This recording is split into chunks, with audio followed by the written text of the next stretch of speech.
Welcome friends, आपके अपने Harish Chand ji study में एक बार फिर से वेलकम करता हूं फ्रेंड्स।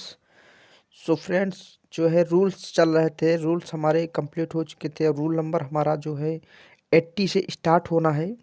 हमारा रूल नंबर जो है ये हमारा 79 कंप्लीट हो चुका था फ्रेंड्स। रूल नंबर 80 से आज स्टार्ट होना है। तो सो गाइस स्टार्ट करते हैं।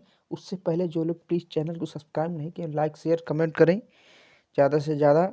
और आइए चलते हैं, चैनल को सब्सक्राइब करते हैं। प्लीज़ सभी लोग पढ़ना स्टार्ट कर दीजिए, वैकेंसी आना कंफर्म हो चुका है। सो गाइज स्टार्ट करते हैं। 80 नंबर रूल्स कहता है, 80 नंबर, जहां लाइनें या वायरें एक दूसरे को क्रॉस करती हैं। कंडीशन क्या दे रखा है? जहां लाइनें एक दूसरे को क्या करती हैं? क्रॉस करती हैं। जहां पर दो लाइन या वायर एक दूसरे को काटती हैं, वहाँ पर आपको आपस में उनको आपस में मिलाने से रोकने व बचाने अपेक्षाकृत अधिक ऊंची पोलों का उपयोग यूज करना चाहिए। इलेक्ट्रिक सप्लाई की लाइनों तथा टेलीकम्युनिकेशन लाइनों के लिए यह दूरी 0.61 मीटर यानी 2 फीट से लेकर 1.83 मीटर यानी 6 फीट तक ली जाती है। और दो इलेक्ट्रिक सप्लाई लाइनों के लिए भी यह दूरी 0.61 मीटर से 1.83 मीटर तक ली जाती है। यानी दो इलेक्ट्रिक सप्लाई लाइनों के लिए इतनी से इतनी मीटर की दूरी ली जाती है, यानी किलोमीटर की दूरी ली जाती है। सामान्यतः यह दूरी 1.22 मीटर यानी 4 फीट ली जा सकती है और यह औसत दूरी कहलाती है। ये हमारी क्या कहलाती है फ्रेंड्स? औसत दूरी कहलाती है। तो यहाँ पर जो रूल नंबर हमारा 18 जो बात किया है वो डिस्टेंस की बात किया है, दो लाइनों को क्रॉस करने के बीच की दूरी को। तो यहाँ पर रूल नंबर 80 हमारा यही बतलाता है फ्रेंड्स। अब रूल नंबर हम लोग, आई होप आप लोग 80 कंप्लीट समझ चुके होंगे। अब रूल नंबर 80 से 81 से हम लोग स्टार्ट करते हैं फ्रेंड्स। रूल नंबर हमारा 81 क्या कहता है? रूल नंबर 81 हमारा कहता है, एक ही खंभे पर जाने वाली विभिन्न वोल्टेज के कंडक्टर्स। यहाँ पर हमारा जो दे रखा है, एक ही हेडलाइन, एक ही खंभे पर जाने वाले विभिन्न वोल्टेज के कंडक्टर्स।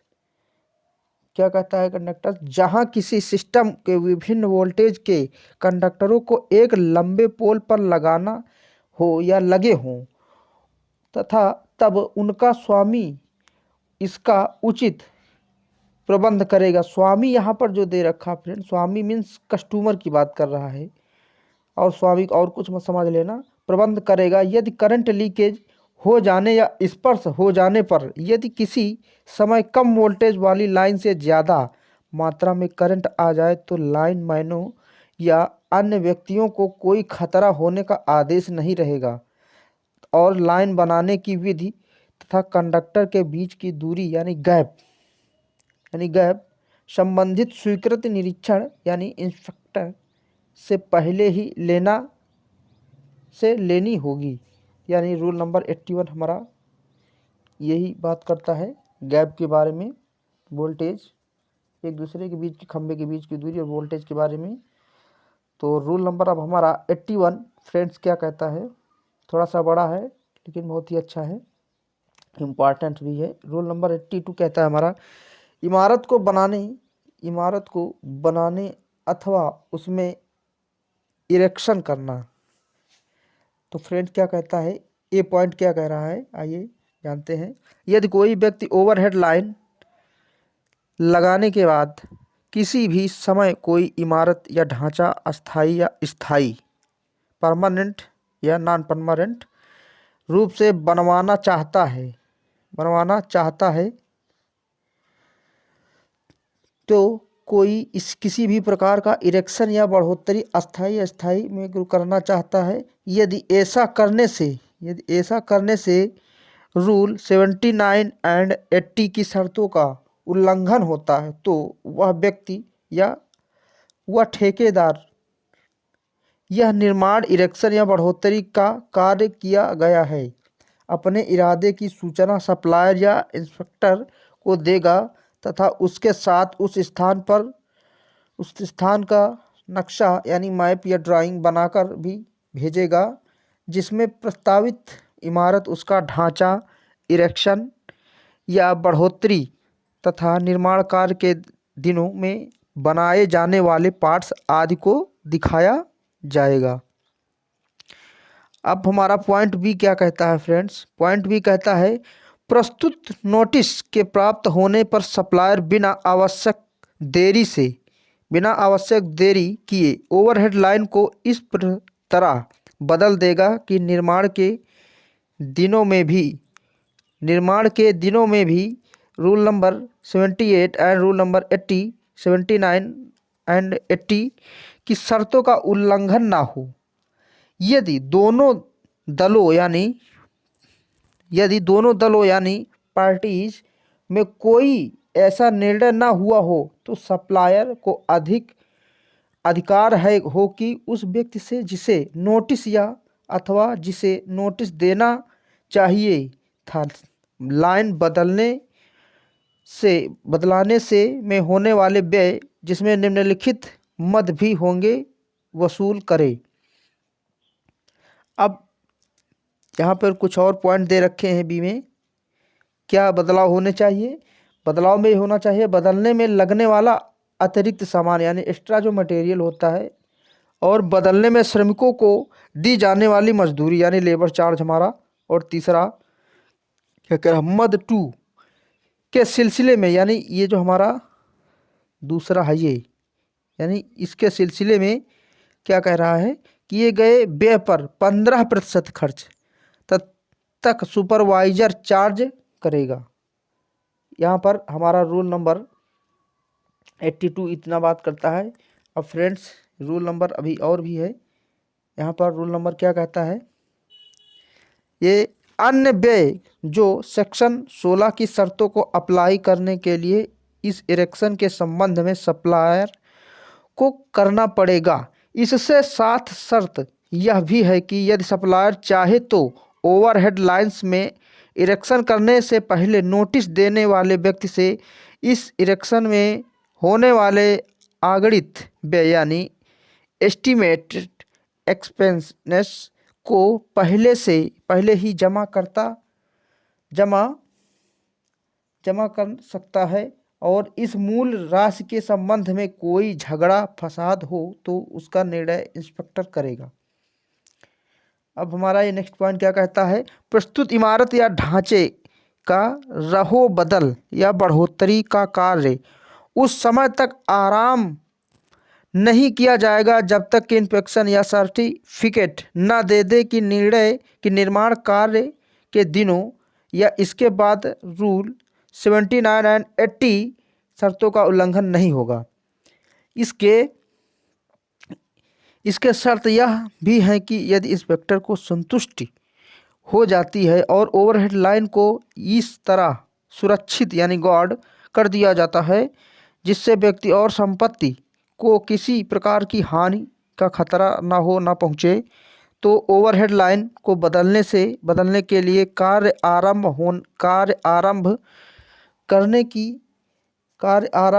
करने की आशा दे सकता है, अथवा यदि इरेक्शन या बढ़ोतरी केवल अस्थायी है तो आज्ञा दे सकता है कि ओवरहेड लाइन में कोई रद्दो बदल ना की जाए। यानी रूल नंबर हमारा 82 ये कहता है। अब फ्रेंड आई होप, मैं आशा करता हूँ आप लोग रूल नंबर 82 समझ चुके होंगे। अब हम लोग रूल नंबर 83 के बारे में बात करेंगे फ्रेंड्स, ये बहुत ही इम्पोर्टेंट है। रूल नंबर 83 कहता है क्लियर यानी सामान्य क्लियरेंस, जनरल जो क्लियरेंस होती है उसकी बात करेंगे। तो हमारा रूल नंबर 83 कहता है किसी ओवरहेड लाइन की ऊर्ध्वाधर यानी खड़ी वर्टिकल दूरी का हिसाब लगाने के लिए किसी भी कंडक्टर का अधिकतम झोल यानी सैग जो आता है बीच में, स्तब्ध वायु यानी स्टिल एयर उसके बीच की जो होती है में अधिकतम सैग राज्य सरकार के नियम 76 यानी 2A यहाँ पर दे रखा है 76 हमारा फ्रेंड दे रखा है। रूल नंबर किसके अधीन आता है? 76 यानी 2A के अधीन निश्चित अधिकतम तापमान के आधार पर लगाया जाएगा। इसी प्रकार ओवरहेड लाइन की क्षैतिज दूरी निकालने के लिए राज्य सरकार के नियम 76 2A के अधीन निश्चित वायु के दबाव पर किसी कंडक्टर में होने वाले झुकाव को आधार माना जाएगा। अब रूल नंबर हमारा जो 83 है ये 76 के जो हमारा लॉ होता है इलेक्ट्रिसिटी का, इसके बारे में बतलाता है। अब फ्रेंड्स हम लोग जो है बात करेंगे रूल नंबर 89। रूल नंबर 89 हमारा क्या कहता है? ओवरहेड लाइन से सर्विस लाइनें और अर्थात सर्विस लाइन सपोर्ट अर्थात पोल के अतिरिक्त ओवरहेड लाइन के अन्य किसी भी स्थान से कोई सर्विस लाइन या टॉपिंग नहीं लिया या किया जा सकता है। रूल नंबर हमारा 89 यही बतलाता है। अब फ्रेंड्स हम लोग बहुत ही रूल्स नंबर पढ़ेंगे। इम्पॉर्टेंट रूल नंबर हमारा इम्पॉर्टेंस रूल नंबर कहता है 19 हमारा जो इम्पॉर्टेंस है अर्थिंग के बारे में बात करता है friends. Earthing rule number 19 rule number 90 हमारा क्या कह रहा है? पॉइंट नंबर हमारा ए, ओवरहेड लाइन के संपूर्ण सपोर्ट्स तथा मेटेलिक फिटिंग को पक्का, टिकाऊ तथा अच्छी तरह से अर्थड किया जाएगा। इसके लिए सतत अर्थ वायर्स लिए जाएंगे, उनको सपोर्ट के साथ मजबूती से कसकर बांधा जाएगा। और 1 मील मीन्स कितने किलोमीटर होता है? क्वेश्चन पूछा जाता है मैथ में, तो 1.6 किलोमीटर होता है 1 मील बराबर। तो लिया जाएगा हमारा कितना? 1 मील लिया जाएगा, या कह सकते हैं आप 1.6 किलोमीटर लिया जाएगा। उनको सपोर्टों के साथ मजबूती से कसकर बांधा जाएगा और मिल लिया जाएगा। से सामान्यतः 4 अलग-अलग स्थानों तथा पॉइंट्स पर अर्थड किया जाएगा। उनके बीच के गैप को जहां तक संभव हो सके समान रखा जाएगा। इनसे संलग्न अर्थात इनके साथ लगे हुए प्रत्येक सपोर्ट यानी जो प्रत्येक पोल लगे रहेंगे तथा फिटिंग को भली भांति अर्थड किया जाएगा, ताकि कोई सेफ्टी पर्पज से कोई इशू ना बने। अब पॉइंट बी हमारा क्या कहता है? रूल नंबर 90 का प्रत्येक स्टे वायर को भी इस प्रकार से अर्थड किया जाएगा जब तक उसमें अर्थ से कम 10 फुट यानी 3 मीटर ऊंचाई पर इंसुलेटर लगा न दिया जाए। यानी 3 मीटर पर इंसुलेटर न लगा दिया जाए स्टे वायर में तब तक। अब हमारा रूल नंबर फ्रेंड्स 90 फिनिश हो चुका है। अब हमारा रूल नंबर 91 स्टार्ट होगा। रूल नंबर 91 क्या कहता है? इसमें पॉइंट क्या है? सेफ्टी। यहाँ पर दे रखा है सेफ्टी तथा प्रोटेक्टिव डिवाइस अर्थात उपाय। सेफ्टी एंड प्रोटेक्टिव डिवाइस जानते हैं फ्रेंड्स। क्या कहता है? प्रत्येक ओवरहेड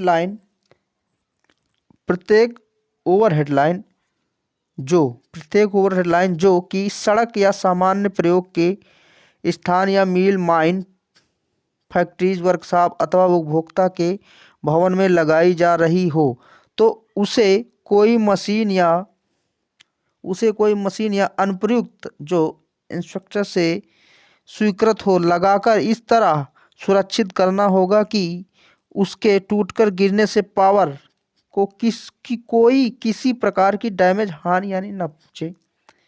अब पॉइंट हमारा बी क्या कहता है? 91 रूल के अकॉर्डिंग इंस्पेक्टर लिखित आदेश जारी करके किसी भी ओवरहेड लाइन को किसी भी स्थान पर उपनियमित ए में बताई गई विधि के अनुसार सुरक्षित करने की आज्ञा दे सकता है। पॉइंट सी, प्रत्येक उच्च या अति उच्च वोल्टेज की ओवरहेड लाइन का स्वामी यानी कस्टमर इंस्पेक्टर का पूर्ण संतुलित करते हुए इस प्रकार का पूरा प्रबंध करेगा कि कोई भी अनाधिकृत व्यक्ति पोल पर बिना लैदर या